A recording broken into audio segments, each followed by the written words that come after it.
Okay. All right, I would like to call to order the September 17th Milford City Council meeting. If you would please all rise for the Pledge of Allegiance and a moment of silence. I pledge allegiance to the flag of the United States of America and to the republic for which it stands, one nation, under God, indivisible, with liberty and justice for all.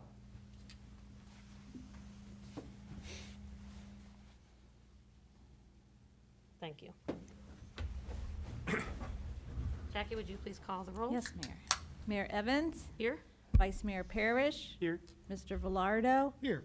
Mr. Price, Here.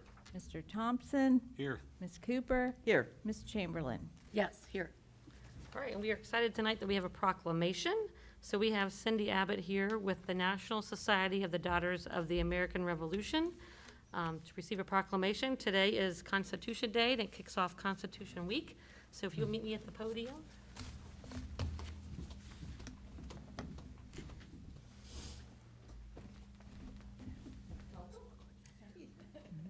I know my fifth grade social studies days, we had to do a lot of extra stuff for Constitution Week, and it was always exciting. So it says, whereas it's a privilege and duty of the American people to commemorate the 237th anniversary of the drafting of the Constitution of the United States of America with appropriate ceremonies and activities. And whereas Public Law 915 guarantees the issuing of a proclamation each year by the President of the United States of America designating September 17th through 23rd as Constitution Week. Now therefore I, Lisa Evans, by the virtue of the authority vested in me as Mayor of Milford in the state of Ohio, do hereby proclaim the week of September 17th through 23rd as Constitution Week, and urge all citizens to study the Constitution and reflect on the privilege of being an American with all the rights and responsibilities which that privilege involves. So especially in today's time, this is probably good for everyone to study up on that. Yeah, thank you. Will you tell everybody about your Yes, organization? so I'm I've only been part of the Daughters of the American Revolution for 3 years. It's a women's service organization founded in 1890.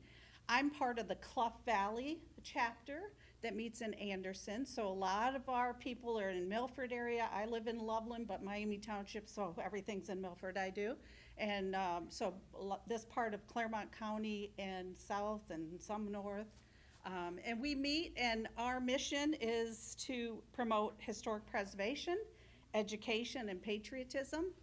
I joined 3 years ago, never imagining I had patriot blood. And I grew up in Michigan, and my patriot was here in Cincinnati at Fort Washington. And then his family continued on up to Dayton, and we're the first founders. Van Cleve family, if you've heard that, that's my patriot. And so I've been so thrilled to find out this ancestry. I've been doing this all my life. And my focus in the area, you might see some cemeteries being cleaned, they're headstones, and that's one of my missions. I just have always, loved the history that's there in the cemeteries. So thank you so much for signing this for Constitution Week. I should say we do lots of things. We promote it by putting things up at the library. I also am doing a presentation at our chapter. We do that and hand out constitutions and just to remind people that we were founded, so many years ago, but it's important today. So thank you so much for signing the proclamation, Mayor Evans. Thank you. Thank you.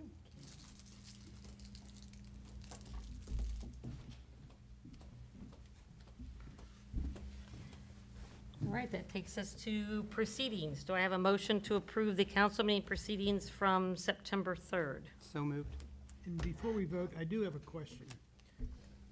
On days when we get these, I think it would be beneficial that our finance director was actually here so that as we go through that and it would have questions.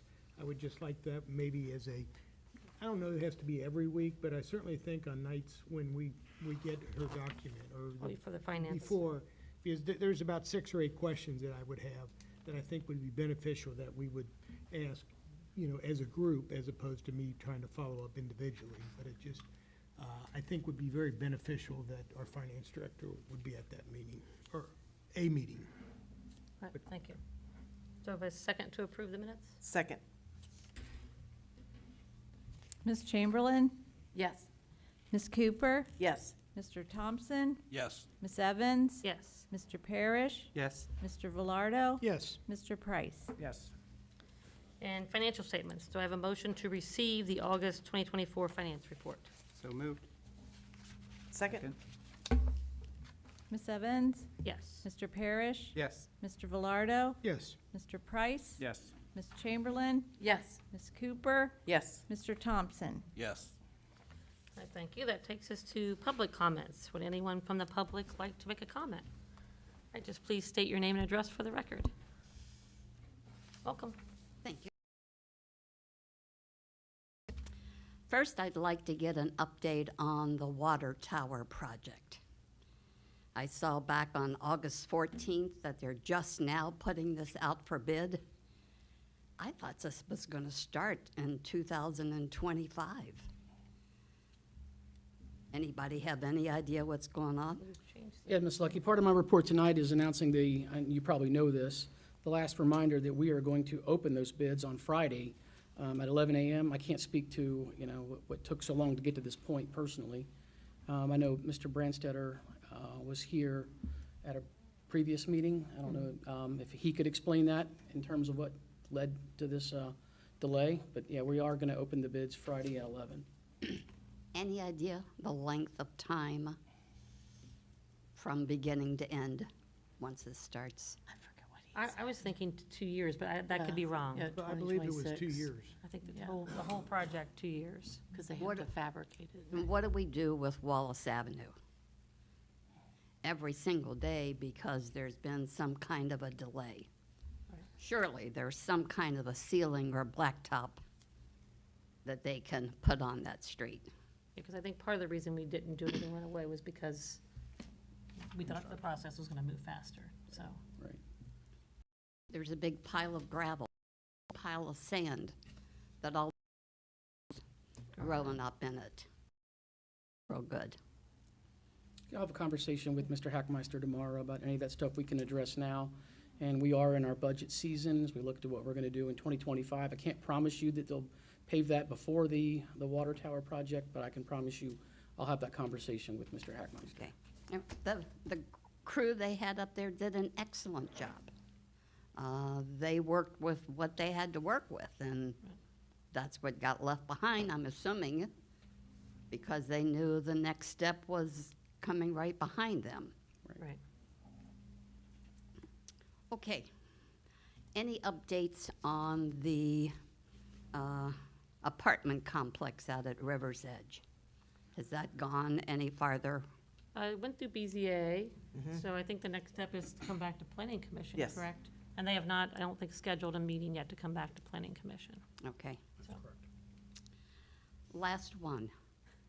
There's a lot of years, and all of you as well, put into the landscaping over here at the park. What an absolute disaster that is. You can't hire somebody to come and water all those poor plants. I mean, trees are dying. Well, they've been actively watering as Yes. much as possible.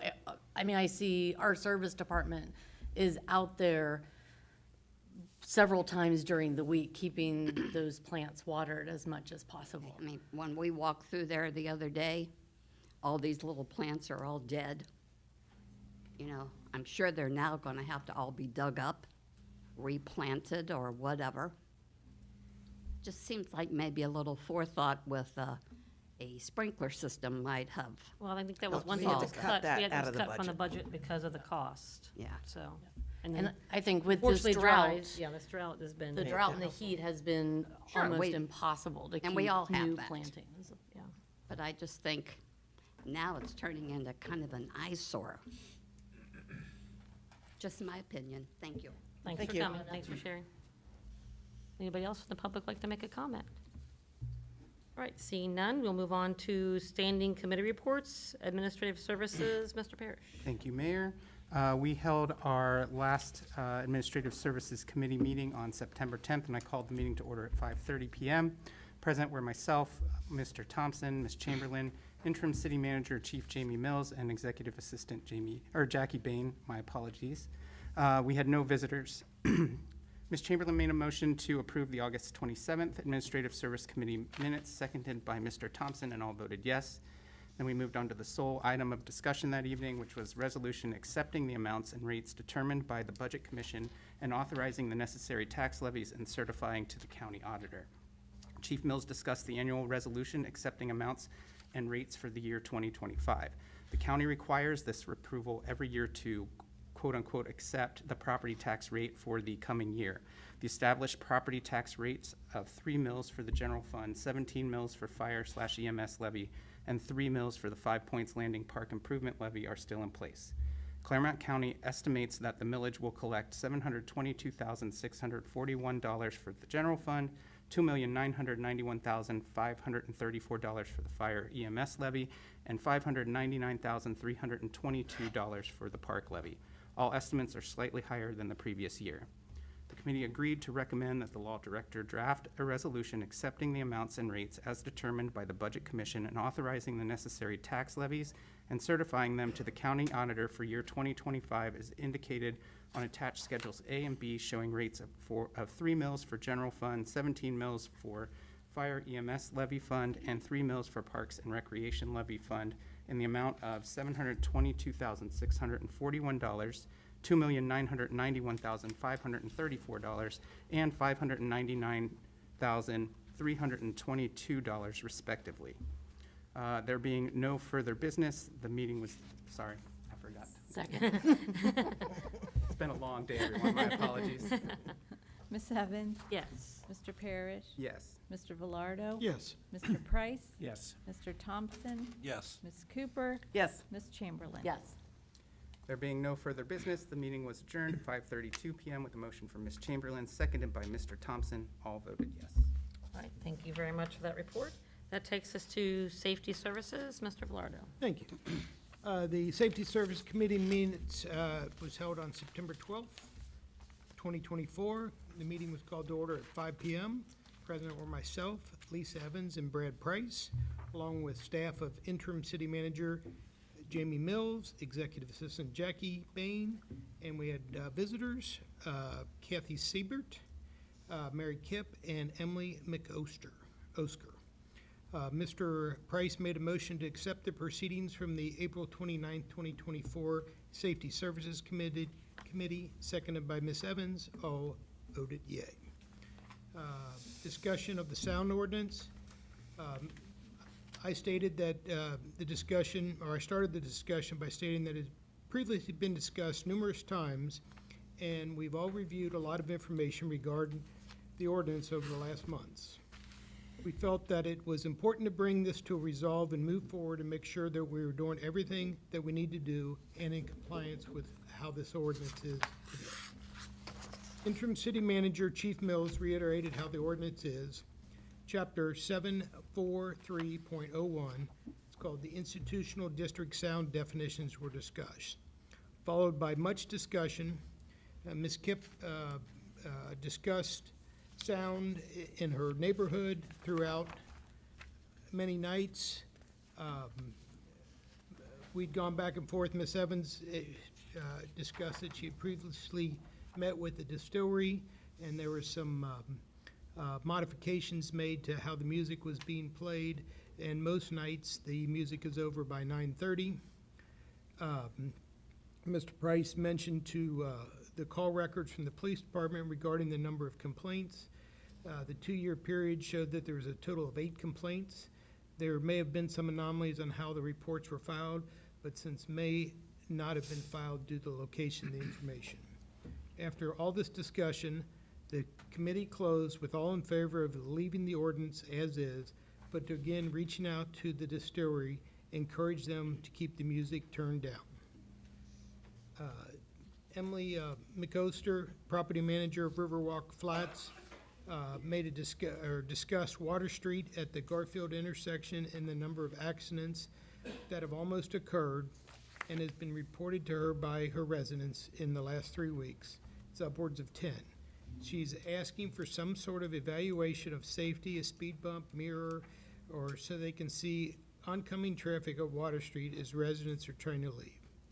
The last thing that she or anyone wants to hear is an accident has taken place. Further information was discussed regarding the heavy flow of traffic during the day at the location and any accidents that might have occurred. The committee liked the idea of a convex safety mirror to be purchased by Riverwalk and placed on a telephone pole at the Garfield intersection across from the entrance exit of Riverwalk Flats complex. The committee will check with legal authorities regarding the installation of the mirror and will also increase this area as well. Jamie, before I move on, do you want to comment on that? Yes, sir, Mr. Velardo. Yeah. I spoke to Emily the next day, and we worked out an agreement to have this put into place. I've submitted to her a waiver that I typed up relieving the city of any liability if the mirror were to fall or in some other way cause an injury. And she said she would send that up the flagpole with Riverwalk and get back with me, but it sounds very promising. She also expressed her appreciation that the officers were already out there that morning, and several residents called and thanked her for reaching out to us. So sounds like plans are in place, or at least we're on a path.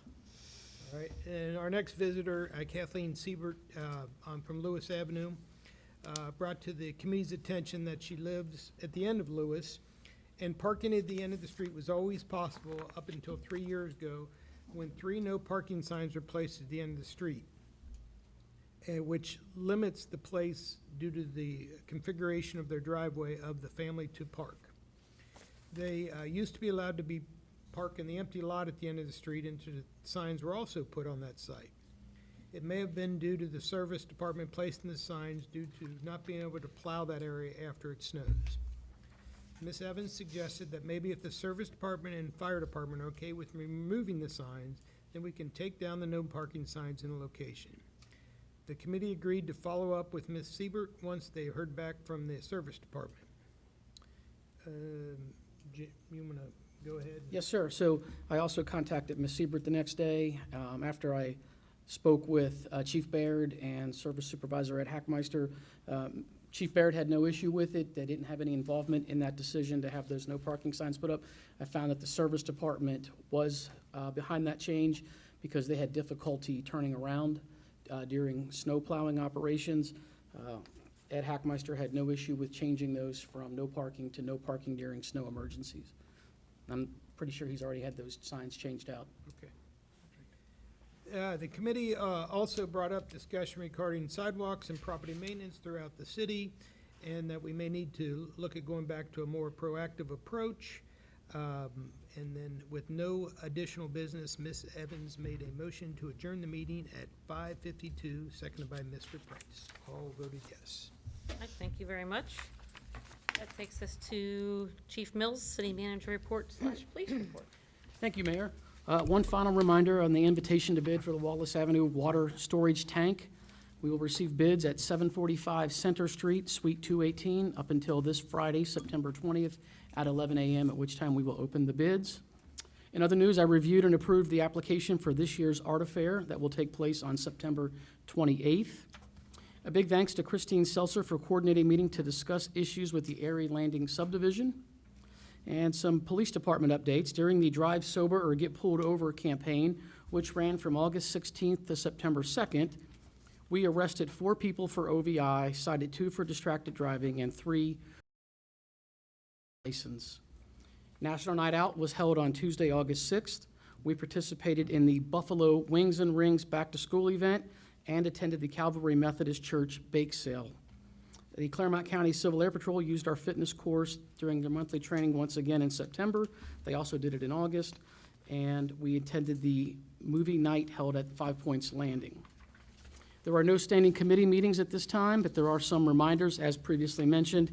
September 28th is the annual Art Affair in downtown Milford. This is the 18th annual Art Affair. Our next city council meeting is October 1st at 7 p.m. We're inviting the community out for some fun with the Family Fall Festival, which will be held October 5th from noon to 3 p.m. at Valley View Nature Preserve.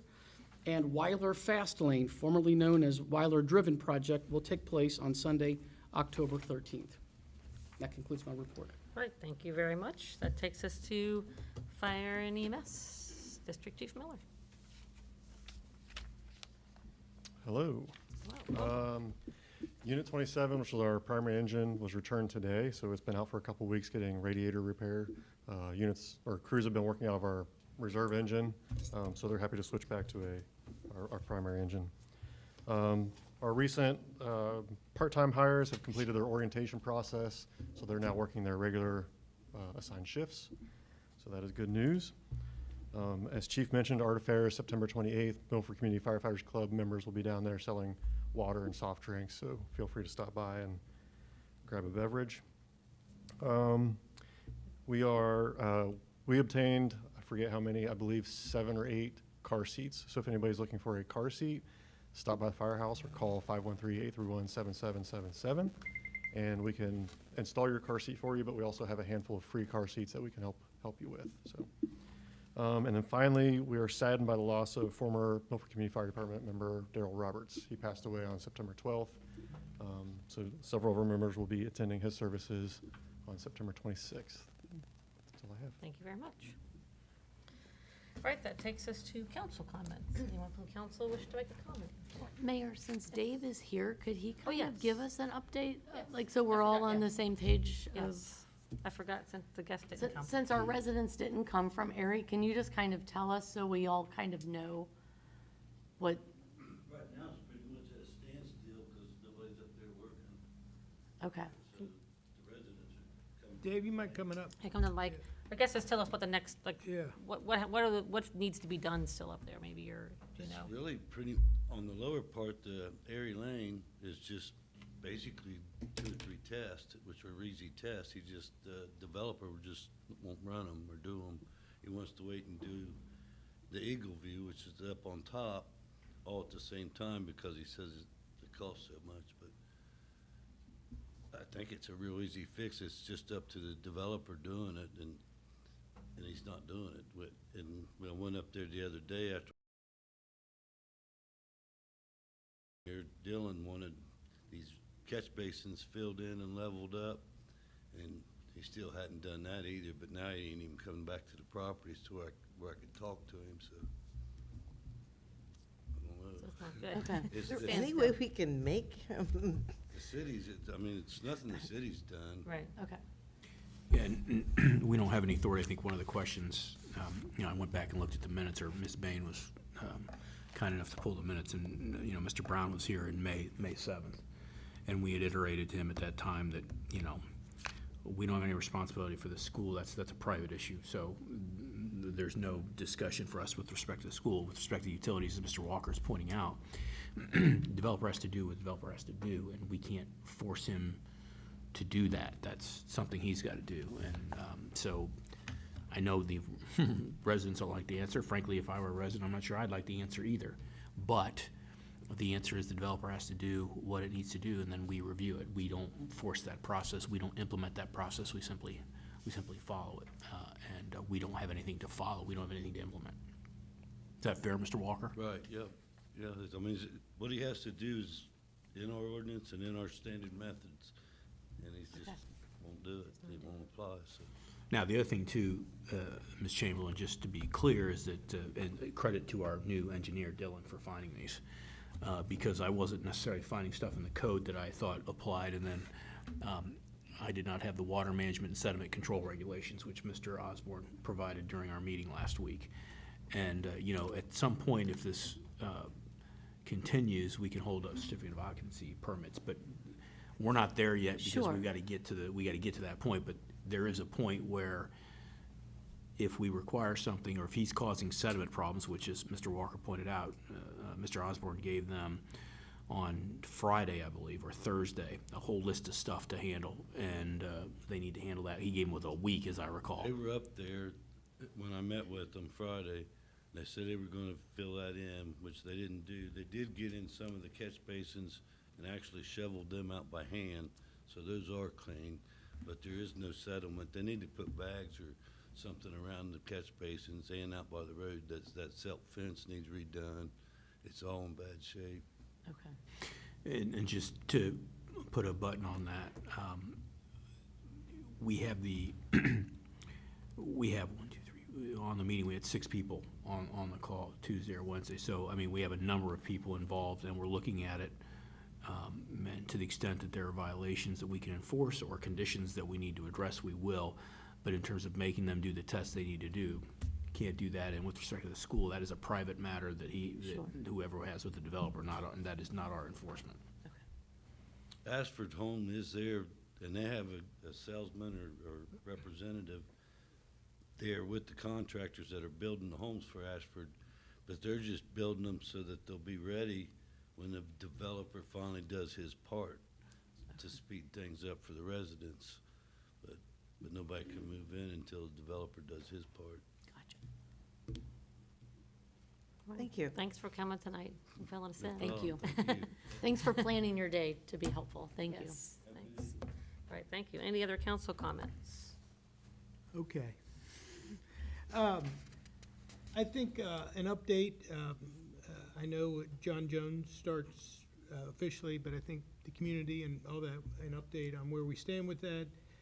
I know we put it out, everyone probably saw that we had advertised, what kind of response we got, and then how things are progressing in our, not that I don't like having David sit up here, but where we kind of stand with that. That's a great question, Mr. Velardo.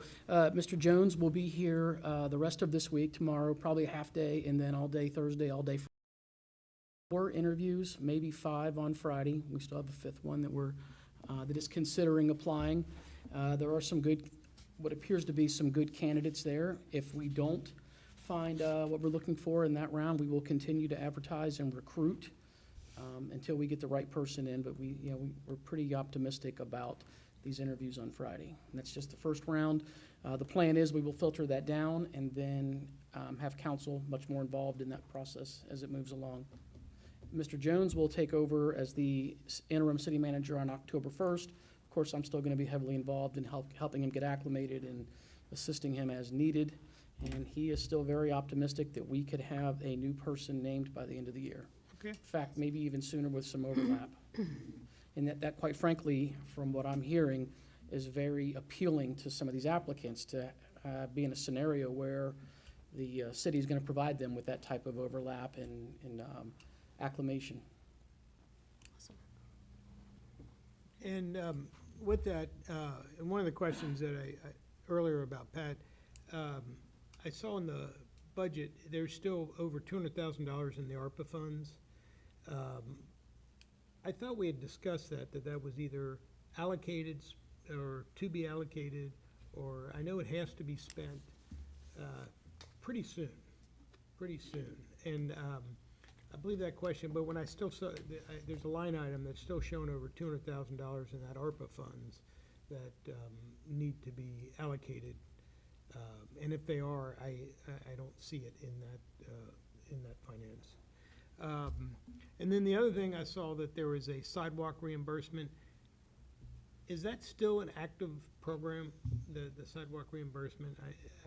I saw that we had a resident, but we still, I know we used to be more proactive with sidewalk inspections and things like that. And that's something that we briefly discussed in our safety services meeting. But to go back and especially in the fall is, and again, with some of the monies and things like that, if we could find it, even if we had to bring in a temporary inspector, that, maybe in the inspector go out.